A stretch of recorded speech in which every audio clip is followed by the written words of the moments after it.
ಸ್ವಾಮಿ, ಈ ಸಾಮ್ರಾಜ್ಯ ಕಟ್ಟಕ್ಕೆ ನಾನು 25 ವರ್ಷ ತಗೊಂಡೆ. ನಾನು ಬೇರೆಯವ್ರ ಹತ್ರ ಹೋಗಿ ಕೇಳಿದ್ದೀನಿ, ಹ್ಞೂ ಅಂದವರು ಆಮೇಲೆ ಫೋನ್ ಅವಾಯ್ಡ್ ಮಾಡ್ಬಿಟ್ರು. ನಾನು ಹಾಸ್ಪಿಟಲ್ ಅಡ್ಮಿಟ್ ಆಗಿದ್ದಾಗ ನಾನು ಕೆಳಗೆ ಹೋಗಿದ್ದೆ. ಇಲ್ಲ ಮಾತ್ರ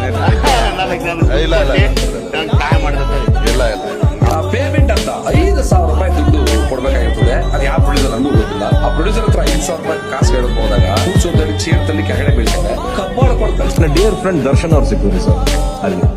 ದರ್ಶನ್ ಅವ್ರನ್ನ ಒಂದೇ ಮಾತು ಕೇಳಿದೆ, ದರ್ಶು ಈ ತರ ಉಗ್ರಮ್ ಇದೆ, ಚೂಕ್ದೀಪ ಡಿಸ್ಟ್ರಿಬ್ಯೂಷನ್ ಮಾಡ್ಕೊಡ್ಬೇಕು ಅಂದಾಗ, ಸರ್ 1 ಸೆಕೆಂಡ್ ಯೋಚನೆ ಮಾಡಲಿಲ್ಲ ಸರ್. ನನ್ನ ಫ್ರೆಂಡ್ 1 ಸೆಕೆಂಡ್ ಯೋಚನೆ ಮಾಡಲಿಲ್ಲ.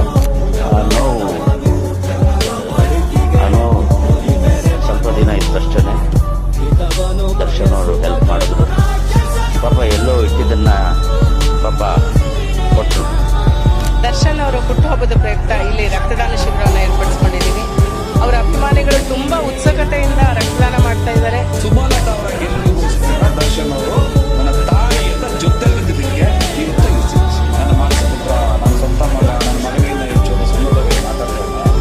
ಅವರು ಕಷ್ಟದ ಈ ಟೈಮಲ್ಲಿ ದರ್ಶನ್ ಅವರು ನೆನೀಲೇಬೇಕು.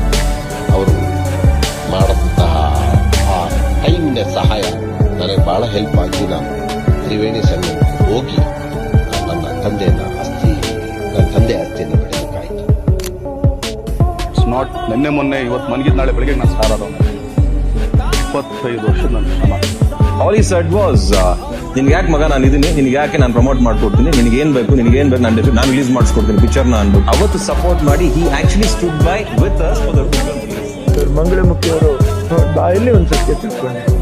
ಅದು ಹೇಳ್ತಾ ಇದ್ದಾರೆ, ನಾನು ಒಂದು ಆಶ್ರಮ ಮಾಡಿದ್ದೀನಿ, ಹೆಚ್ಚು ಕಡಿಮೆ 50,000 ಇಟ್ಟಿಗೆ, ಸಿಮೆಂಟು, ಕಬ್ಬುಣ ಪ್ರತಿಯೊಂದು ದರ್ಶನ್ ಅವ್ರು ಕೊಟ್ಟರು. ನಾನು ಒಳಗಡೆ ಇದ್ರೂ ಕೂಡ ಈ ಕೆಲಸ ಮಾಡಿಸಿದೆ ಅಂತ ಹೇಳುವಾಗ ನಮಗೆ ಎಷ್ಟು ಮನಸ್ಸಿಗೆ ತುಂಬಾ ನೋವಾಗತ್ತೆ. So nice. ಮುಂದೆ ಏನು ಯೋಜನೆಗಳು? ಏನಿಲ್ಲ ಸರ್, ಸಾಯೋವರೆಗೂ ಮಗು ಬಣ್ಣ ಹಾಕ್ಸ್ಬೇಕು. ಜನಗಳು ಹೋಗು ಅನ್ನೋಕೆ ಮುಂಚೆ ನಾನು ಹೊಟ್ಟೋಗ್ಬಿಡ್ಬೇಕು ಅಷ್ಟೇ.